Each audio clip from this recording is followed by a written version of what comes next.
नमस्कार, मी संदीप जगताप आणि आपण पाहत आहात भीमप्राण न्यूज मराठी। बातमी आहे श्रीरामपूरची। मुख्यमंत्री लाडकी बहीण योजनेबाबत। मुख्यमंत्री लाडकी बहीण योजनेसाठी महिलांची लूट करणाऱ्या सेतू चालक व शासकीय कर्मचाऱ्यांवर कारवाई करणार असल्याचा इशारा श्रीरामपूरचे तहसीलदार मिलिंद वाघ यांनी दिला आहे। पाहूया याबाबतची अधिकची बातमी।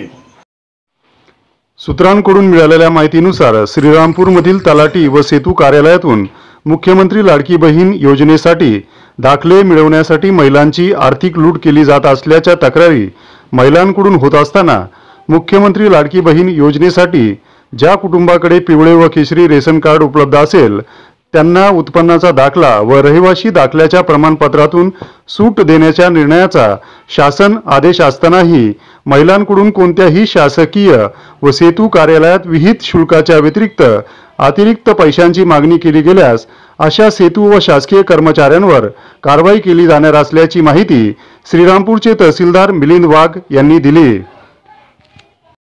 तहसीलदार श्रीरामपूर आपल्या सर्वांना आवाहन करतो की माननीय मुख्यमंत्री माझी लाडकी योजना जी आलेली आहे या योजनेसाठी जी लागणारे कागदपत्र आहे त्यासाठी कोणत्याही शासकीय कर्मचाऱ्यांनी पैसे घेऊ नये आणि असे पूर्ण पैसे देत असल्यास त्वरित या कार्यालयात आपण तक्रार दाखल करावी। यासाठी सर्वांसाठी हे कार्यालय खुलं असणार आहे। याबाबत या कार्यालयामार्फत परिपत्रक सर्व तलाठी यांना काढण्यात आलेलं आहे। तसंच सेतूमध्येही जो विहित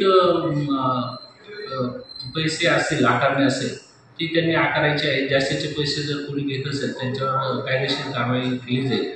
सर्वांनी नोंद घ्यायची आहे। धन्यवाद। याबाबतचा भीमप्रहार न्यूज मराठी वृत्तवाहिनीने घेतलेला आढावा। बातम्या पाहण्यासाठी भीमप्रहार न्यूज मराठी चॅनेलला सबस्क्राइब करा, व्हिडिओला लाईक आणि शेअर करा।